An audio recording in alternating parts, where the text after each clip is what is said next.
Hello and welcome to 60 Minutes or Less, a podcast from Both to Get for Breakfast. I'm Andy Hughes and episode 14 is a big one as we turn back the clock and welcome our guest Tim Hancock, guitarist in gnarly instrumental outfit Brontide. Together with drummer William Bowerman and bassist Nathan Fairweather, as Brontide, the trio put out 2 all-killer, no-filler full lengths, as well as a number of standalone singles. In late August 2017, having announced in April of that year that they were knocking it on the head, the band played their final show together. We were gutted when Brontide called it a day, gutted until earlier this year when they announced their return to coincide with the 10-year anniversary of their second album Artery, with their live reunion set to take place this year at ArcTanGent Festival. An event close to their hearts and ours, ArcTanGent is an award-winning independent festival that we've been to many times over the past 10 years. The festival celebrates 10 years in 2024 as well, so what better way to mark the return of Brontide as they celebrate their own 10-year anniversary? We are chuffed Brontide are back, and we're delighted to speak with Tim over Zoom in the run-up to the festival, my swigging a beer in the early evening at odds with his post-coffee morning in LA. Reflecting on days gone by and bands like Tall Ships and Shapes, find out what they've been up to in their time away and what's in store when they play ArcTanGent Festival this year. I was going to say, I feel like we've not met before, I don't think, right? I don't think so, no. I think the only time we've ever interacted was just written interviews and stuff. Nice to properly meet you. Yeah, exactly. It feels like a long time coming. There's been a lot of crossover in the last few years. So Yeah, nice. for sure. It seems kind of strange, just the fact that obviously you guys are a thing again, that this is something that is being able to happen. It is crazy. Exactly. It's kind of nice. It feels good to be doing it again, Yeah. Good, man. So normally when we do these things with people in America, it's, American bands and they're waking up on like their third coffee or whatever. It seems strange talking to someone who's, moved to the States as yourself. So what is an American morning for you? Like, obviously you've been there for a number of years now, haven't you? So yeah, it'd be 5 years in end of July, and my mornings are pretty chaotic. We have a toddler at home, so they normally start pretty early, and there is the chaos that goes with everything like that until he goes to daycare, and then things kind of slow down and you can kind of catch up, have some breakfast, get a shower, start your day a little bit. It's really fucking hot here now. It's just it kind of took a minute, and now it's every day it's very, very warm. So yeah, no complaints. It's nice. You seem to have acclimatized because I heard you say daycare there. That's Yeah. Yeah, there's a few words, and I get very paranoid that I have a twang at times. I find that if I speak to people I know, it's fine, but when I speak to new Americans, I feel like you kind of automatically try and assume their accent a little bit more. But yeah, there's a lot of colloquialisms and stuff that start to slip in, and yeah. I remember when I first moved here and everyone says asshole, and it just sounds weird to say asshole in an English accent. I had to stop myself after a couple of months to remind myself it is arsehole, and that's how it should be, and that's how it's at. Yeah. I do find it weird when English people go, "Oh, he's such an asshole," and it's like, Yeah, it's just weird. And now, my wife's family, they're all from New York, and her aunt's called Roberta. And you can't say Roberta in an English accent either. It has to be like Roberta in a New York accent. Otherwise, it just sounds weird. So there's a lot of things where I still get the mick taken out of me for sounding very, very proper, Yeah. I mean, in terms of the American look as well, this isn't a video thing, but the tash is fantastic. Was that an American? As soon as you This was landed a pandemic thing. This kind of sprouted during that time, disappeared for a bit, and then came back strong. And yeah, I think from a long line of mustached men, my dad had a mustache, his dad had a mustache. So it feels like it's a rite of passage now that I'm father to wear it with pride. So you moved over there to give guitar lessons, is that right? So we mainly moved here because my wife is from New York originally, but had been living in the UK for about 6 years. It's when we got together, and she essentially was getting a little homesick and we were kind of thinking about moving. And I was like, well, if we're going to move, I think we should go for it. Like, let's go stateside. And we were quite open to either New York or LA. She works in music, so it's kind of that's where her industry is. But she happened to get a gig here in LA. So here we are. So yeah, she kind of went a few months ahead of me and started laying the groundwork whilst I closed down everything in the UK, and then I followed over in the summer. And it's worked out really well. We have a very nice life here and enjoy it very much. How did you find the move over? And I mean, I find it funny as well. You said, oh, she works in the music business with the Yeah, five guitars behind you, yeah. like you're saying, the two guitars to your right and such. But yeah, how did you find that other than daycare and asshole and Roberta? How did you find that?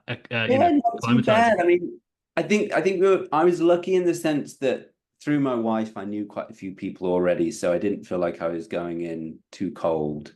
And I think I went in expecting the worst almost. Like I was like, I'm going to have a year where I can't find work and I'm going to feel really homesick and struggle with all of these things.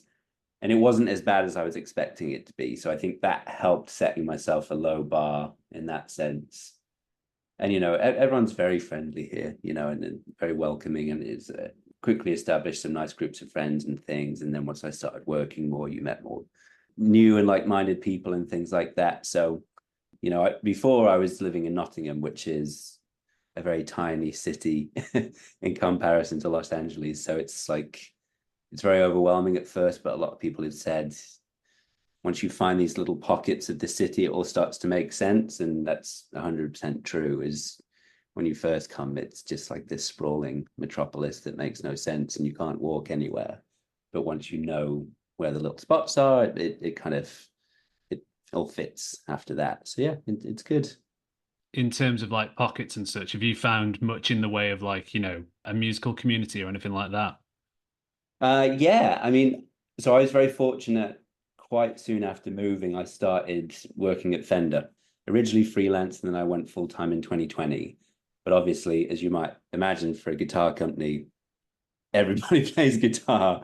So it's quite easy then to, we had like staff bands, and, most people that work there have a wall similar to the one behind me with lots of guitars and things. And yeah, it was very nice actually to sort of start having work pals outside of just, who I knew through my wife and things like that. And yeah, very big network of music dorks and gear geeks and things like that, which yeah, is my people. I saw an old tweet that you guys did, which I thought was really interesting, where you'd said a friend of a friend's music teacher had been teaching Matador in a GCSE class.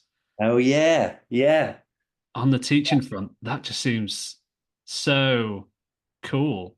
I know that stuff never fails to blow my mind in the sense that I don't know if anyone ever posts like a cover on YouTube or even like there's some tabs online and things like that to me is the biggest compliment you can receive because as players we've all been there where we've been looking up songs by bands we like and stuff. So the fact that someone puts this in that realm is huge. And I had someone, I think they got in touch with us through our band camp possibly, and it was a student who was saying, oh, my teacher really loves you and he's going to go and see your ArcTanGent, do you think you could send him a message or something like that? It's like 100%, like that's so cool. And he would play us in class and stuff. So yeah, I love all that stuff. I was a music teacher for a long time, still work very closely in music education. So yeah, always happy to do what I can in that realm. The idea as well of someone who's young or even someone who's in teaching saying at ArcTanGent Festival just Yeah. seems Yeah, exactly. Yeah, it's one of the best niche festivals in the world. So the fact that it's being introduced to some students in a secondary school somewhere is very cool. we put up an interview with you almost 10 years ago this month. So at the time, you'd said that, there was a 3 year gap between Artery and your first record, and that so Mhm. much had happened to the three of you, both in Mhm. your personal lives and how much your music taste had changed and such. So it's fair to say, with the announcement of, you guys returning, that there's been quite dramatic leaps for all of you. I imagine not just in music taste and such, but obviously personal lives have just, for the three of you, have just gone crazy. Yeah, exactly. And I think a lot of the reasons why we decided to call it a day back in 2017 was kind of because of that, and just this feeling that we couldn't support it in the way we wanted to anymore. It felt like we weren't really doing the band justice, because we were just, it gets a lot harder to be in a band in your 30s than in your 20s. And we never regretted that decision, but obviously over time you just miss that creative outlet, and just having that string to your bow is something to do together and to do creatively.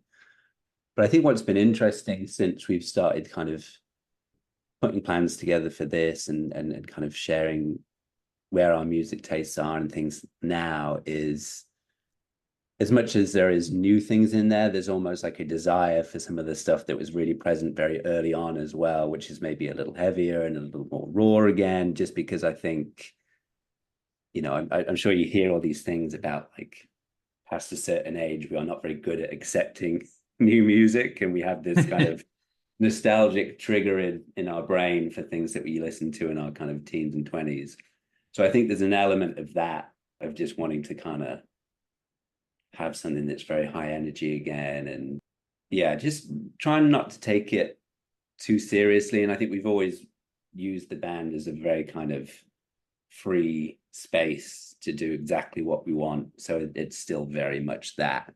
So yeah, it's been really good to kind of connect again, and just, yeah, we've had this like big playlist that we keep adding to, with songs that we like and things, and I listen to that a lot, because it's just so different, and takes you through so many different genres, and just vibes. Yeah, it's cool. I was looking even at the farewell show, and we live in Manchester, so we weren't at the London show, but even just looking at the lineup, it was like, oh yeah, the Physics House Band were there and such. So, with you guys revisiting, have you had any touchstones from not just 2017, but from around Artery that you've gone back to and gone like, wow, that was whoever? And Yeah, here and there. Like, there's when I moved, I obviously like purged record collection and CD collection and things, but I kept a lot of the stuff that meant something, which was predominantly like bands that we'd either played with, or we listened to a lot through that time and from that scene. And they're often bands that over time you maybe don't think to listen to, because they're not being suggested to you on Spotify and all of that kind of stuff. So I'll often, if I'm struggling to think of something I want to listen to, I'll look at the, like, I don't know, 50 CDs that I kept, and it's all of those bands, and you're like, oh yeah, I'm going to put on, I don't know, Tangled Hair, or Shapes, or Tall Ships, or Three Track Tigers, all these guys, and it's so great to go back to them after you've maybe had months or years not, and it just transports you right back, and you think back to those shows you did together and things. And I think it's very lovely within that genre that we all played in, and just how it's such a kind of loyal fan base, because it is this little niche, and it sort of evolves and changes, but it's very nice to kind of be part of that history, I suppose, and still have a little place there. it doesn't feel really like, even though you've been away, it doesn't feel like that would go away. Mm. Like I've got a friend, Ben, who was into you guys bang from the start, and he saw, I forget, it might have been the launch for the Blackfish record, and like Mm. Mutiny on the Bounty were there as well. Okay, yeah. And like all you guys just seem so interlinked. And even though Blackfish aren't a thing anymore, and you guys have only just come back, it still feels like that sort of connection just won't disappear, if that makes sense. Yeah, 100%. And again, I'll periodically check, like, our monthly listens and things, and it's like people still go back there, and that's so touching to us, and so rewarding, I think, just because I always have this take, music in these, like, it's these little time capsules, and to know that you did just enough to kind of have your little time capsule within this huge web of music is really, really cool to me. It was kind of a day of discoveries for me personally when I saw you guys at Tramlines in Sheffield. That must be 2011 or something like that. The excerpts were there and shapes were there, and it was just playing on this gigantic stage, not too dissimilar to where you are now, I'm sure. And it was just a mad lineup. And I think Rolo played the next day or something. Those moments, I think, are just so pivotal, aren't they, in terms of. Yeah, there was a few years where two, maybe more, Rollo Tomasi were curating a stage there for Tramlines.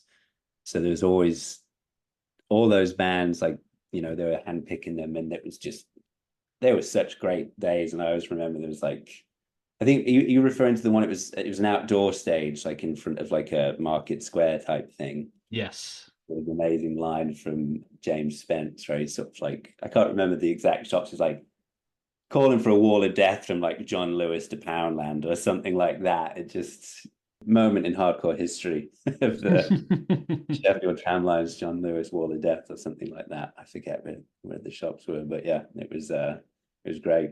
It sounds like an album title from that period as well, doesn't it? Yeah. So, Yeah, I, 100%. I think I remember Steve Shapes as well. I think they might have been on tour, and like the night before they'd been plastered, and like I think he just after the set like literally just melted into the stage and Yeah, man, they disappeared went during. Yeah. hard. Yeah, I always had no idea how they managed to sustain it as long as they did. And yeah, I remember after that one, because we were like running late, and I found somewhere to park and just like ran back because we were on really soon. And then afterwards, I literally could not find my car for about an hour because I just ditched it on somewhere to the point where I thought maybe someone had stolen it, but I can't ring the police and say I can't remember where it is, but I think it's gone. Yeah, I was very happy where I found it, and I think it was actually, yeah, I saw the Shapes Boys. I was like, can't find my car, and then it was like at the other end of the street. So they were my good omen that day. They found my car. As I said, hearing the news, it doesn't seem like you've been away in a sense, and obviously monthly listens for yourselves. Obviously, that's the case for other people as well. So with us, like any whiff of something new, Brontide Way fills us with excitement, similar as it does with Blackfish and whoever. So how was the reaction from your loyal fan base to the return news that there was going to be, this triumphant ArcTanGent return? It was wonderful, and really good to hear, because you talk about it, obviously, and you hope that you will get a warm reception to the news, but you never know. Times change, people move on. So it was very, very nice when the Arctan announcement came up, and just seeing the amount of comments with our name in and so on and so forth, and know that people were excited about it. Because we've talked to James at Arctan on and off for a few years after we split, and here and there he'll always check in, and it just never was quite the time, and it never quite felt right. And I think with the anniversary of Artery this year, he reached out, and it was also their 10th birthday. It just felt like this was definitely the right time, and it definitely acted as the catalyst for us to, let's make this happen, let's start doing some things again. And it's been really nice just to know that the doors open again.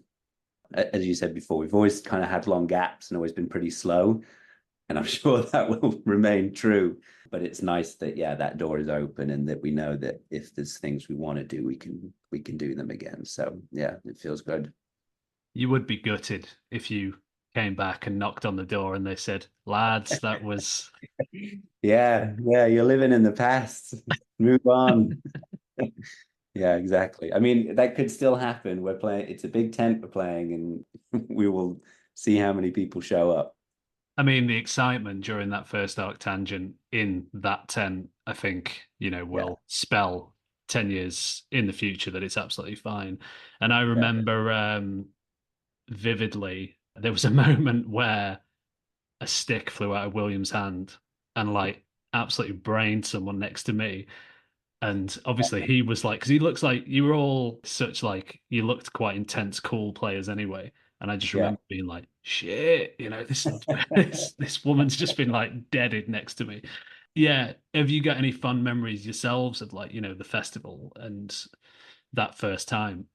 Oh, I mean, so many. I think you kind of hinted at that as well, just that sort of general atmosphere throughout the festival, in the sense that I feel like it was the first time, we'd ever had so many of those bands together in one place, and it just had been executed so well, and there was just everyone just felt so happy. You know what I mean? Like, and it's been so nice to see the festival go from strength to strength and just see how the lineup has just got better every year, and the recognition it's got from fans coming from like parts of Europe to attend and things, because it's such a kind of mecca for the genres that it represents.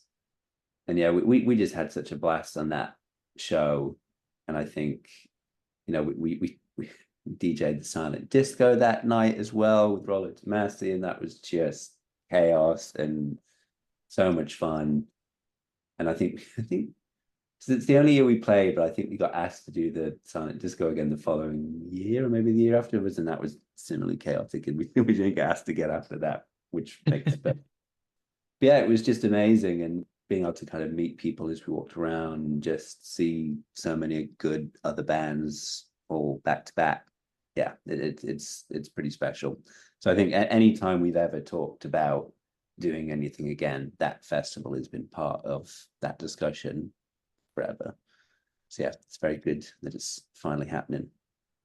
And was there much thought in, obviously you said, you were kind of keeping it simmering in terms of like chatting with James and such, but was there much thought in saying, this is it, we're going to do it this year with the two anniversaries coming up of ArcTanGent and the Artery anniversary as well? Was there a lot of discussions in that way, or was it kind of I think the three of us have probably simmered on this for maybe 2 3 years. I feel like pandemic had that effect of kind of, we all had that time, and just starting to talk about it a little bit, and because we had the time to sort of play and things again, and just gradually sort of we'd touch base every few months or something, or something would happen, like Will would say, oh, I met this guy who said he was a Brontide fan or something like that, and you'd be like, oh, maybe we should do something, I don't know, but it would never really amount to much.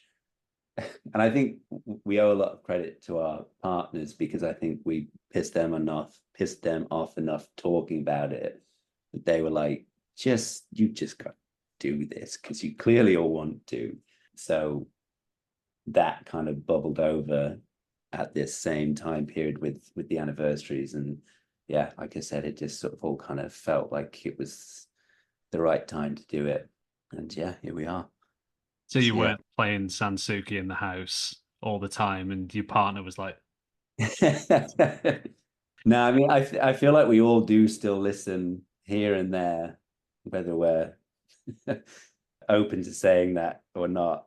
Because, I mean, the band has always very much been like just exactly what the music we want to make. So it's always nice to come back to listen to it here and there.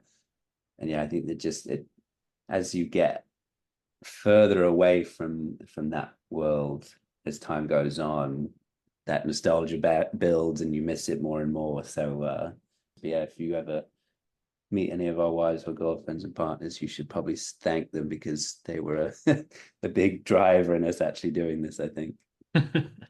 Yeah. and here's the ultimate press question. How was it getting yourselves in the room together? Have you got in the room together yet, or? We have, yeah, just it was always tricky when I was in the UK because we were spread between three cities. Now we have an Atlantic Ocean in between as well. But earlier in the year, Will was over for work. So we got Nathan over as well, just so that we could actually play together a little bit and jam and do some bits. And yeah, it felt really good, felt just the same, and so nice to kind of just brush that dust off a little bit and do things. And there's this really nice moment, I think we'd had like a late finish doing some stuff, and I was driving back, and I've sort of had that feeling so much from touring and things, of driving home on your own late at night, and to have that same feeling but driving here back to my house in LA just felt so surreal to me, because there's always been this thing of the timing of I moved means that that kind of stuff that I did hasn't really followed me here in some respects. So it's really nice to feel that again, and just having that feeling of feeling tired and like you had a good day doing some stuff and getting home. Like, I don't know, it was just really cool for me. I always joke that when you guys knocked it on the head for that period of the hiatus, that it was all the fault of LaRue, that she stole Will Yeah, away. And yeah, then obviously Dua Lipa, she's yeah, stole him away as well. I was listening to Sansuki earlier, and my partner was like, just listening along, and I was like, the drummer is LaRue's drummer. She's like, oh, yeah. Obviously, Nathan went on to do his stuff with Rolo, and then obviously you've done your stuff with Fender as well. So how was it just like getting back into that Brontide mode? I assume it was just, the sort of thing like riding a bike, really. yeah. It mostly feels very, very natural, because I think, as I said, this has always been the music that has come most naturally to us. And again, that's another drive in the sense that, you can't help when you're playing and sort of, writing and noodling ideas. It's like, well, it kind of sounds like a Brontide song, because that's just what kind of pours out of us naturally. But it's definitely funny, the last few weeks of starting to kind of practice some songs again on my own and things. And like the weird things that you do remember, like pedal settings and stuff that you have to do in songs to make sure it all runs right. But then other things where you're like, it's just gone from my memory entirely, and you have to sit down and spend 20 or 30 minutes working out a part of the song that has just disappeared. And that's very frustrating, but it's really funny just what's still there and what isn't. Yeah, but for the most part, it does feel natural. Feels good. Can you envision? So I saw The Breeders last night, and Mhm. Kelly Deal at one point got out what looked like a textbook just to Yeah, remember how to play some bass, because obviously she's a guitarist. yeah. So can you envision when you guys are playing any moments where like, you've got a script out just to remember, like you say, pedal settings and stuff? I mean, I hope not, Yeah. but maybe my goal is to, over the next few weeks, get this really locked in. But we've definitely been in that place before where you've got the set list that has copious amounts of notes in there as well, because of all the like, you need to change this at this point, and at this point you need to tune here, and da da da da. I always say to people, like, having a good show is such a culmination of things, because it was like, can I play well, but then can my feet do the right things as well with the looping and remembering to change everything? And then the third thing of like, do I feel like I actually performed well as well? And yeah, it's kind of rare that you get the trifecta, but when you do, it's really good. But yeah, hopefully I can get enough time to get everything fully locked in. And yeah, when we do get in a room together and rehearse, it'll just click. That's what I'm hoping. But you'll be able to judge at Arc 10 by the size of our set lists how much we've managed to remember or not. Are you booked in for like a 5 minute slot and then it's just going to get bigger as you Yeah, exactly. And I think we were discussing the other day. It's like, do you think 2 days is enough? I was like, nope. I think I want to feel confident. We've all got a little older. So, So going back to that, 2017, I'm sure for you seems like such a long time ago. It certainly does for me. mhm. And when you had the comeback announcement video, you'd said that breaking up was like a difficult thing, and there was a big hole for you guys where you weren't possibly as active with each other as you might have wanted to be, personal lives and such, gets on top of you. So in terms of like that coming back together, how was that for the three of you being able to, obviously you're still in touch Mhm. regardless, but being able to finally say we are doing it and it is happening? Yeah, because we never fell out. It was just having those kind of push and pull of other life things, that it was just like, okay, we can't support this in the way we'd like to. And I think all the times we've spoken over the years where it is about the band, it's like this, that, like you say, that hint that it's still there and we sort of still want to do it.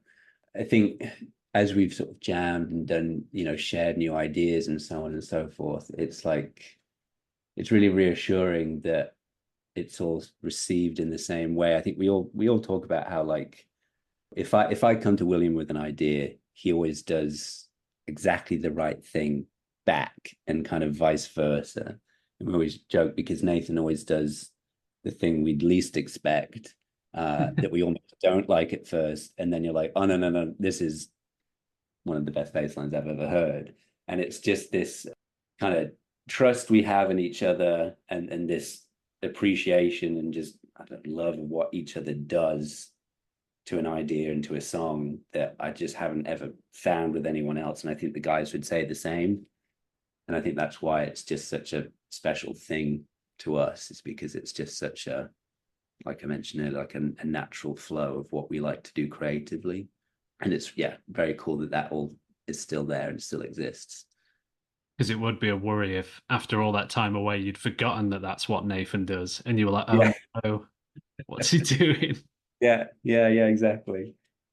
And I don't know, you worry, don't you? Because tastes change, and like people coming from different perspectives. But I think this has always just been this siloed thing for us in a way. We called Sanssouci because it translates as like carefree and no worries. And it was also a palace in Germany, which was built, King Frederick, I think. And it was sort of built as this kind of like, it didn't have any real duty. It was supposed to be his like escape from that. And I think that has always been the representation of this band, was that it was like never meant to be for anyone else or for anything other than our own enjoyment, and our kind of escape from everything else. And it still very much is, and it's cathartic and rewarding and enjoyable in all those ways. So yeah, that still rings very true. So the news itself coincides, as you've said before, with the 10-year anniversary reissue of Artery, your second record. Mhm. How do you, on a personal level and, as a band, feel about reissues and anniversaries and such? Is that something, I imagine when you were releasing Artery, you weren't thinking about 10-year Yeah. anniversary? Is that, Yeah. yeah. I don't think I've ever had sort of strong opinions on it particularly, but we would get, a handful of messages throughout the years asking for, do you think you'll ever do represses of Sands or Artery? So I felt like there was some appetite for it. And then as we were putting together, ideas for this repress, William especially was like, I think we should try and, do something a little different with it. So it's slightly more representative of how we feel about it now and things. So we've made, very subtle changes to the artwork and things, and just trying to, I think everything we did from a sort of visual presentation before was quite neat and quite minimal and things. And I think we've made a few tweaks to this so that it feels a little bit less like that and a little bit more just natural and kind of, we don't want to overthink it as much and let it just breathe. So we've had things sort of rewritten, handwritten for the new repress and things like that. There's a new colorway on the vinyl and stuff. It's going to be silver because that is the 10-year wedding anniversary metal and things. So yeah, I'm excited. It's going to look good, and we're trying to keep the number down so it's limited again, so it feels like it's something special to own. It's always special just to have vinyl. I have both albums on my wall in the house, which I feel really good about. So yeah, I think I often think about what it would have been like if we started trying to be a band now, because of how different the industry is. And I don't know how different it would be for us in some respects, because I just think this genre and this space is so kind of sacred and attracts very devoted music fans who want to consume music in a certain way. So I think owning vinyl and merchandise in these aspects are owning parts of the kind of history of it. And I love that, I think it the way music is consumed in a kind of more mass global way isn't that great, but we get to kind of exist within this little niche, which is just so much nicer. So yeah, it's nice to put something else into that. And I bet that must be refreshing as well, not just for yourself, but for William, and obviously Nathan with Rolo has been experiencing that throughout, But for William, obviously, he's in a different world now that is, leaning towards a different kettle of fish compared to merch hungry punters who do Yeah. want 12-inch and stuff. And touching on what you said before, aesthetics has always been very much a part of your Mm. band. So, it's interesting to hear the flourishes that you've done with the new record and Mhm. the repress and such. But in terms of aesthetics, that has always seemed to be, so important to you guys. Would you say that's about right? Yeah, definitely. I think normally bands that play music like us have, I don't know, similar-ish aesthetics, or dress in certain ways. There is there's a type.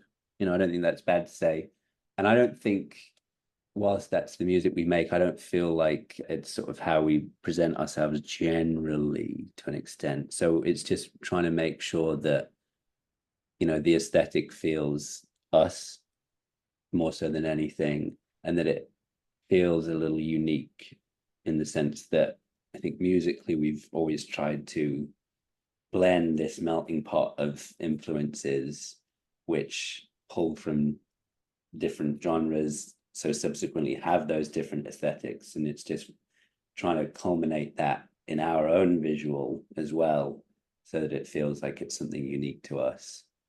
Yeah, I always remember, I think it was, I want to say Offset Festival, but I can't remember. We played the hardcore stage, but we showed up in like, I don't know, we had a phase where we wore a lot of Oxford shirts, Yeah. and the stage manager was like, "I don't think this is your stage." It's like, no, this is us. We're good. And that's always kind of been fun, just to throw people off a little bit. Yeah, like I was listening to an audiobook of that book, This Band Could Be Your Life. Mm. I can't remember which band it was, but they showed up to play. I think it might have been the Replacements or something, and like the venue manager was like, "You guys aren't playing. You're not the Replacements," and they weren't allowed into the venue because it was like, Yeah, yeah, yeah. "It's not you. You don't look anything like what we expected you to look like." I did think then you were gonna have to watch your back around ArcTanGent. I thought you were gonna drop something about what other bands look like. Yeah, yeah. No, I mean it's still it's part of our DNA 100%. It's just, I suppose, not all of it. And that's the thing. It's trying to get that balance of everything that we feel is us showing up. And I think people appreciate that. I remember when you dropped the Artery artwork with the Mm. photos of you guys looking really dapper. Oh yeah. Yeah, airbrush to hell. Yeah, it was good though. But it was a fantastic shoot, wasn't it? Because it was like, yep, that's them, that's Brontide, that is the whole vibe. And then even the return photo, it's like, yep, that's Brontide, got it. It's not like you're trying to be something. It's like it seemed very much like you were saying, this is still us. Yeah. Yeah, and because that's one of the things we did when we were all in town here, is we did that shoot so we could get some new pictures. And we fortunately had a friend of mine who's a fantastic photographer called Jessie Lehrman. So she shot us, and she was just great at kind of making us feel natural, in the sense that we didn't want it to feel as posed and things as when we did that Artery shoot, and just trying to do something that felt quite natural to us. So yeah, that little doggy is my doggy, who is asleep just out of shot. So yeah, she was romping around as well and things. So yeah, that was a fun little day that we had with her, and just trying different things. And yeah, it's always important for us, I think, to make sure that that stuff feels us, and knowing that we don't do it very much, and that it can last in time. You want to make sure you get it right. And on that sort of note, when we spoke a decade ago, Mhm. you'd said that there were sections of the record where you almost had to ask yourself permission to include them, in the worry that they weren't Brontide enough. Mhm. And like that sort of authenticity and daring, is that still something that you're conscious of looking at it 10 years later? Yeah, I think so. I think to an extent, I mean, I feel like some of the ideas that we've been bouncing around lately is just very much like instinctive. I think Artery was such it's that second album mentality. So it's a very like it's quite a conscious writing effort. Whereas I think any ideas that we're bouncing around at the moment, I don't think they've come together quite quickly in a way, in a very sort of like, all right, this is just, yeah, this makes sense. And not that we're kind of not pushing ourselves, but it feels like it's a real culmination of everything that we did in Sands and everything that we did in Artery in this kind of combined homogeny. Yeah, I don't know. It almost sounds like we're writing tribute music to our own music, which I quite like. Yeah. You could always, have haircuts, shaves, and do like a tribute band to yourselves at ArcTanGent. I mean, it's Maybe that's how we should have done it is, yeah, just, I don't know, done lookalikes and had them play instead. there's still time. It's still time. You're right. I know some guys. We'll see. Save you jumping on a plane. Yeah, exactly. And yeah, it's going to be quite the trip.